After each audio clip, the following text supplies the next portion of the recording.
សួស្តីបងប្អូនទាំងអស់គ្នា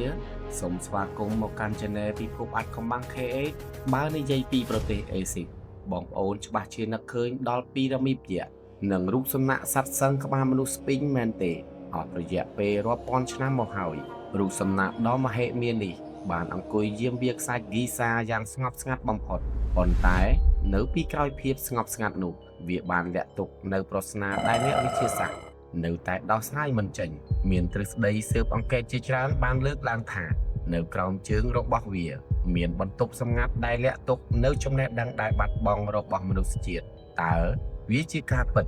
ឬគ្រាន់តែជាការស្រមើស្រមៃថ្ងៃនេះយើងនឹងទៅវែកញែកអាត់កំបាំងនេះទាំងអស់គ្នា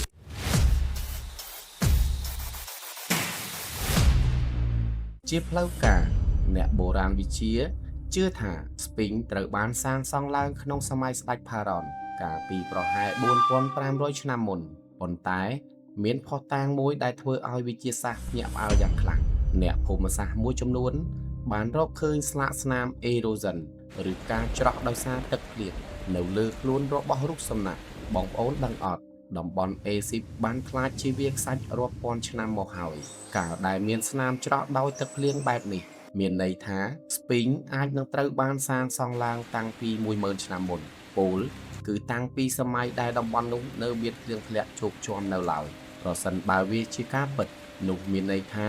មានអរិយធម៌ដ៏ខ្លាំងពូកែមួយផ្សេងទៀតដែលកើតមុនសម័យអេស៊ីបទៅទៀតជាអ្នកសាងសង់វាឡើងតើបងប្អូនធ្លាប់ពិនិត្យមើលរូបភាពស្ពីងពីលើអាកាសឲ្យច្បាស់ដែរឬទេនៅលើក្បាលរបស់វាគឺមានរុនរាងការ៉េដ៏ធំមួយដែលត្រូវបានគេបិទបាំងជិតមិនត្រឹមតែប៉ុណ្ណោះ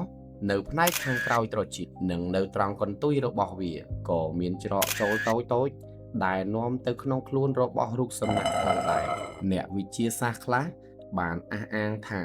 ខាងក្នុងរូបសំណាកនេះគឺមិនមែនជាថ្មសុទ្ធឡើយតែវាគឺជាបណ្ដាញផ្លូវរួមក្រោមដីដ៏ស្មុគស្មាញដែលអាចនាំទៅដល់បន្ទប់សម្ងាត់នៅខាងក្រោមដីទោះបីជាមានរូបភាពភស្តុតាងជាច្រើនបង្ហាញពីរុនទាំងនោះប៉ុន្តែរដ្ឋាភិបាលអេស៊ីបហាក់ដូចជាព្យាយាមលាក់បាំងនិងមិនអនុញ្ញាតឲ្យមានការរុករកឲ្យស៊ីជម្រៅឡើយនេះគឺជាចំណុចដែលរំភើបបំផុតក្នុងឆ្នាំ 1990 អ្នកវិទ្យាសាស្ត្របានប្រើម៉ាស៊ីនរ៉ាដាឆ្លុះដី GPR ទៅស្កេននៅក្រោមជើងខាងមុខរបស់ស្ពីងលទ្ធផលបានបង្ហាញឲ្យឃើញថានៅក្រោមដីជម្រៅជិត10ម៉ែត្រពិតជាមានបន្ទប់រាងចតុកោណកែងដ៏ធំ1ម៉ែត្រមនុស្សជាច្រើនជឿថាបន្ទប់នោះគឺជា Hall of Record ឬជាបណ្ណាល័យបុរាណដែលលាក់ទុកនៅបច្ចេកវិទ្យាដ៏ខ្ពង់ខ្ពស់របស់ទ្វីបអាត្លង់តិកដែលបានលិចបាត់ទៅតើក្នុងបន្ទប់នោះមានមាសប្រាក់ឬមានភស្តុតាងដែលបញ្ជាក់ថាមនុស្សភពកាយជាអ្នកសាងសង់ពីរ៉ាមីតរហូតមកដល់ពេលនេះគេនៅតែមិនទាន់អនុញ្ញាតឲ្យមានការខួងចូលទៅមើលក្នុងបន្ទប់នោះនៅឡើយទេរូបសំណាកស្ពីងនៅតែអង្គុយយាមអាត់កំបាំងរបស់វា